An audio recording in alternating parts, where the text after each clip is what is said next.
If you were driving Los Angeles to Salt Lake City on U.S. Highway 91, you pass through St. George, Utah, population 4,562, just a short way from the state line of Nevada. It's pre-dawn, 5 in the morning. Pretty deserted at this hour. Everything is closed down. Everyone's asleep. Everyone, that is, except a milkman.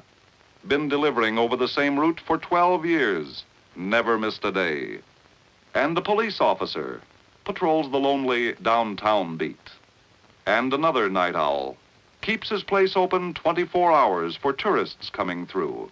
Since the rest of the town was sound asleep, only our night owl saw it, that great flash in the western sky. An atomic bomb at the Nevada test site 140 miles to the west.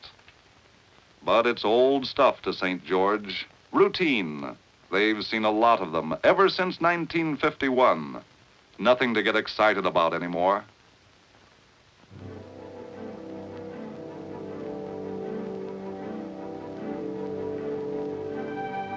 As this thriving community went about its business, youngsters on their way to school, housewives starting on the chores of the day, merchants opening their doors, and the folks at home listening to the radio program. Ladies and gentlemen, we interrupt this program to bring you important news. Word has just been received from the Atomic Energy Commission that due to a change in wind direction, the residue from this morning's atomic detonation is drifting in the direction of St. George.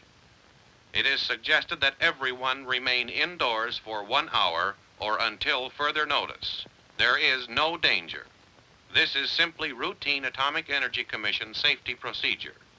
To prevent unnecessary exposure to radiation, it is better to take cover during this period. Parents need not be alarmed about children at school. No recesses outdoors will be permitted. Please stay indoors and advise your friends and neighbors who may not hear this announcement to do likewise. And as the people at St. George took cover, it was natural that some of them had questions about atomic tests. Questions like, why do we have to test bombs? And the answers are found in still another question, the question of national survival. For testing of atomic weapons goes on for a vital reason, our national defense. We have no choice. To fall behind any other nation in atomic progress is a national risk. To assure our defense, we have to keep our atomic strength at top level by testing new ideas and principles and applying these principles in weapons. That's why we have the Nevada test site. It's sort of a backyard workshop, the most unusual scientific workshop in the world. 640 square miles of desert and mountains, 65 miles northwest from Las Vegas, set in some of the loneliest acres the world has ever seen. But this barren region is not barren of brains. Some of the outstanding minds of the nation work in this sprawling outdoor laboratory. The scientists who have harnessed this great force and opened the door to the atomic age. The military men who may have to apply this force in the defense of our nation. Technicians who assemble the complex instruments and equipment. And lots of others who build, who plan, who record, who maintain security, and the countless tasks essential to this important project. These men are here for a vital purpose. Since we have no atomic monopoly, we must continue to increase our knowledge of atomic weapons to guarantee maximum military atomic strength. But naturally, the folks in St. George, as they look upon their silent city, wonder why weapons are tested inside the United States instead of the far Pacific area. The answer is, we need both testing areas. In the vast, isolated reaches of the mid-Pacific, we test weapons of tremendous strength. Only smaller bombs are tested inside the United States. These smaller devices, just as important to America's weapons strength as the larger ones, could not be tested so quickly if they had to be taken to the Pacific Proving Ground about 5,000 miles from our western coast. A Pacific test is quite a job. Past operations out there involved 9,000 men, like 2 complete cities of St. George, and food and supplies to maintain those men. Obviously, an operation like this takes time, months and months of time, while atomic progress waits. So our need is pressing for a nearby test site, a place where nuclear tests can be made frequently, quickly, and more economically. And thus, in 1951, the Nevada test site was set up for the first in a series of Continental tests that are part of our continuing atomic program. Because the Nevada test site is close in, scientists conduct a test on one day and return to their laboratories on the next to start evaluating results immediately.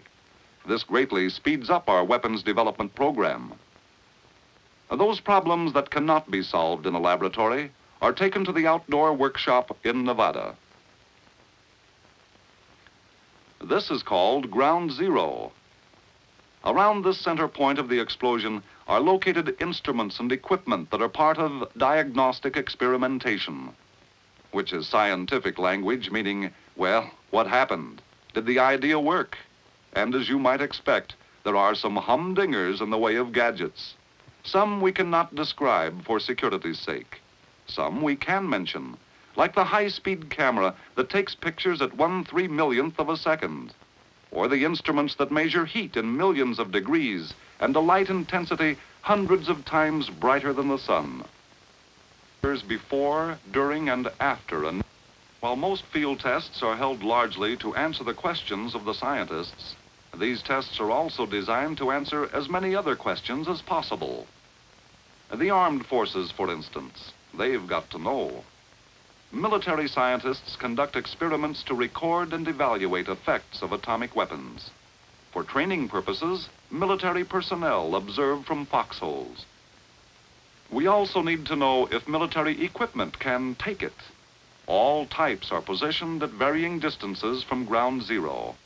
Structures also play an important part, not only in military studies, but also in civil defense programs to determine blast and heat effects. Family-type dwellings are constructed right on the site. Civil defense is also concerned with the value of automobiles as shelters in an atomic attack. Biomedical tests, using animals such as mice and pigs for research subjects, are conducted to gain important information about radiation effects on cells and tissue. And a lot of other government agencies also set up special tests and experiments. Finally, the work is done. Preparations are completed. Another valuable test is ready. Shot day is tomorrow morning. The early morning air is cool, crisp. The outdoor laboratory workshop is deserted, silent. A series of activities now proceed on a prearranged schedule. Notice is sent to all nearby communities that the shot will go as scheduled. Planes take to the air for sampling, tracking, and photography. In ample time before the shot, mobile monitoring teams are directed to the path of the radiation fallout as predicted by the weather forecast. At their stations in the control point, perhaps 8 miles from the tower, are the key men of the test, the scientists. To them, this is the payoff, the climax of careful planning and preparation. The test pattern is complete. Attention, please. Minus 15 seconds.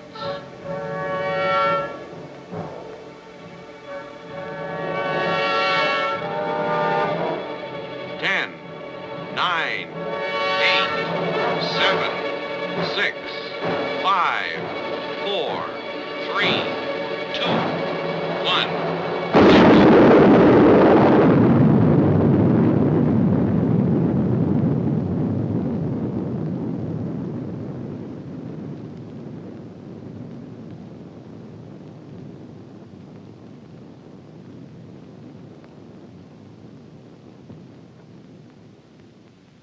The tower of steel is now only a tower of smoke. This was a civil defense house. Here was the first row of automobiles. This was a tank. This was a jeep. This was a jet plane. This a bomber. These were structures. At the site, radiological safety teams monitor the radiation level. Now, scientists recover instruments that have recorded what you might call the fingerprints of nuclear fission. For these imprints answer questions that will speed our progress in weapon development and efficiency. But is all this difficult work worthwhile? Is the Nevada test site living up to expectations?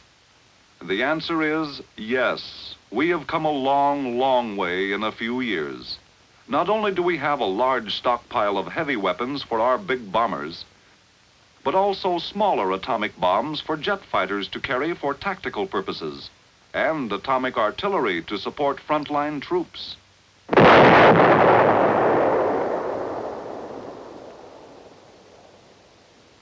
Gathering strength for the long-term defense of freedom, we now have a family of weapons for a broad range of military uses, to discourage aggression, to support peace, and their number, variety, and efficiency has been greatly increased.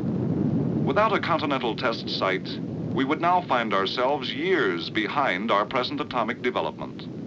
And this is why the Nevada test site is absolutely essential as a backyard workshop. Okay, so Nevada is important. So we have to test bombs out there for national defense. But what's being done about the safety of the public? Well, to answer this question, to understand the extensive precautions taken for public safety, let's go to the control point, the nerve center of the outdoor laboratory. The test organization staff is meeting, as it does before every shot. Go or no go? That's the question before the test manager and his advisors, experts in the fields of biology and medicine, public health, meteorology, and blast. Before a nuclear device is detonated, every possible precaution is taken for safety. Public safety is the main consideration. There are three factors to consider. First, light. The brilliant flash can cause momentary blindness to a pilot or to a motorist. Aircraft are warned through Civil Aeronautics Authority of the zone closed to air traffic at all altitudes. Motorists are temporarily halted on nearby highways. The second factor is blast. As a further careful precaution, relatively small charges of high explosive are set off at 1 and 2 hour intervals before the atomic detonation. Sensitive scientific instruments at various points around the test site record the results of the high explosive blast, thus enabling the test organization to predict the effect and direction of the blast from the upcoming atomic detonation. Minor damage is minimized by warning communities to open windows and doors to equalize pressure. And, of course, the test itself will be postponed if it appears that a community might be hit hard by blast. The third effect is radiation. Let's consider radioactivity and the weather conditions which determine what happens to it. As the test staff considers all vital factors involved in the test operation, of top importance is the weather forecast.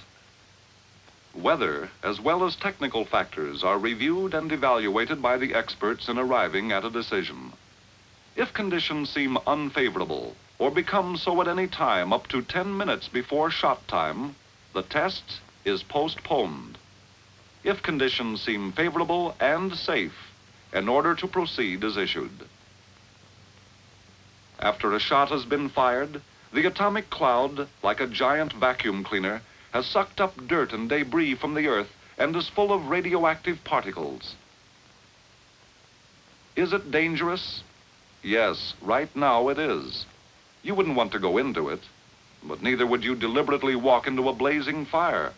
You have to use common sense. There may be an area of real danger which may extend a few miles from ground zero. This is one reason why entry into the test site is restricted.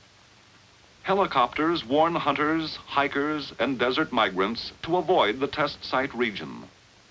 Yes, livestock grazing within a few miles of the site of detonation have, in a few instances, suffered skin and eye injuries from radiation, but otherwise were in good health. Justified claims by owners have been compensated. Extensive studies have concluded that animals grazing at greater distances have not been injured by radiation. The AEC will continue to give advance notice to livestock owners. To minimize the area of real danger and reduce the fallout outside the control area, only relatively small nuclear devices are tested in Nevada, leaving the larger detonations to the Pacific.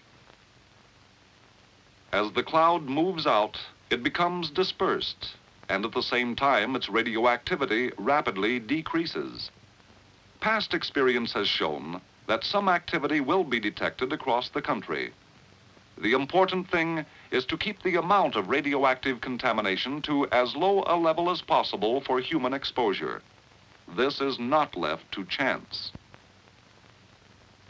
At the control point, the path of the cloud is charted with the greatest possible accuracy. This can be done because the cloud leaves a trail as it moves along, a trail of radioactive particles that can be detected and measured. Some of the tiny radioactive particles settle back to Earth as the wind disperses the cloud. These particles are called fallout. The bulk of the particles soon fall out and the cloud disappears. An invisible remnant of radioactive material is lifted high, wide, and far by the winds, eventually settling to Earth. But radioactive fallout beyond several miles from the test site has not been known to be serious. It has not constituted an appreciable danger to persons, animals, crops, property, or industry. We must remember that radiation is not a new thing on this Earth of ours.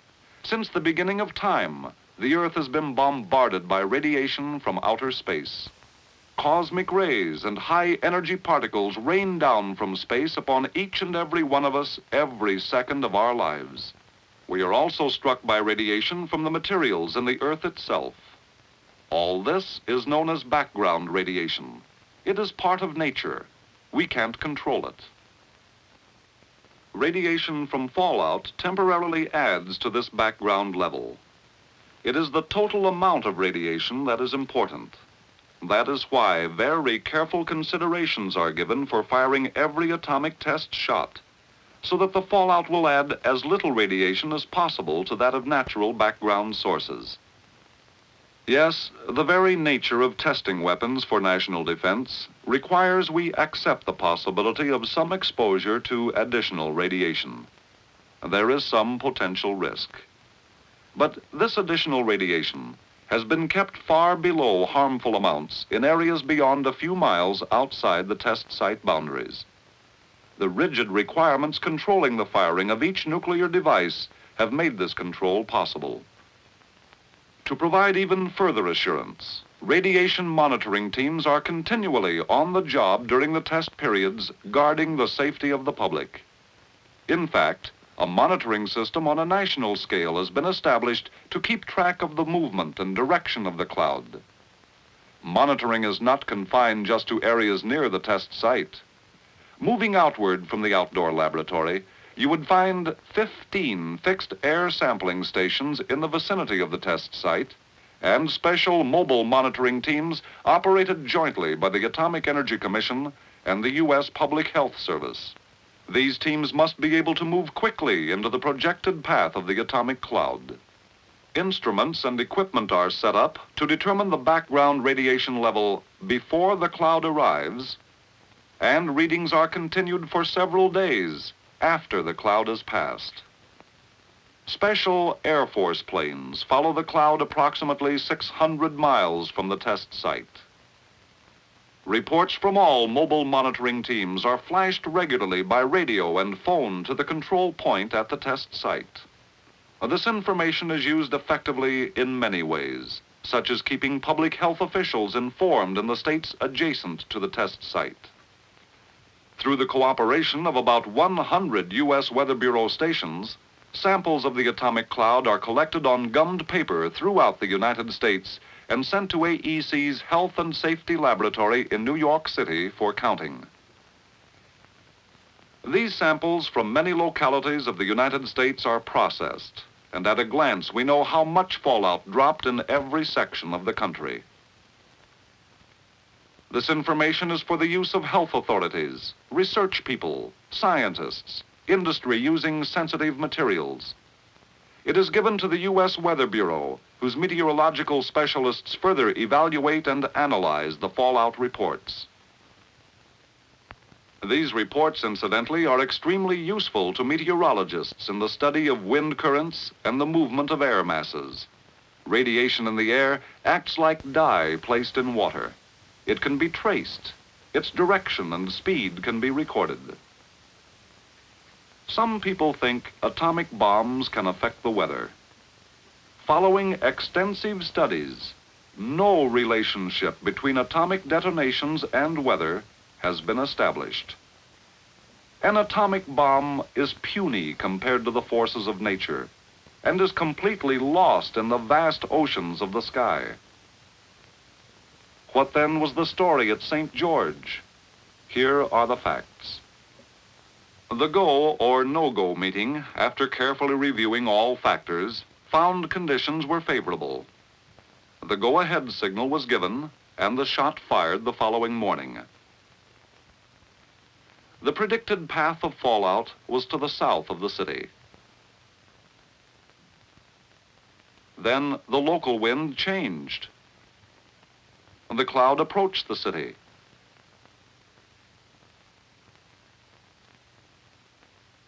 The word was spread throughout the community, and the citizens calmly took cover.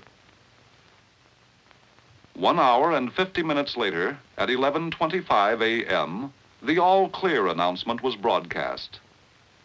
Actually, when the invisible cloud had passed, the total amount of radiation deposited on St. George was far from hazardous. Then you may ask, why were the people asked to stay indoors? For a very simple reason.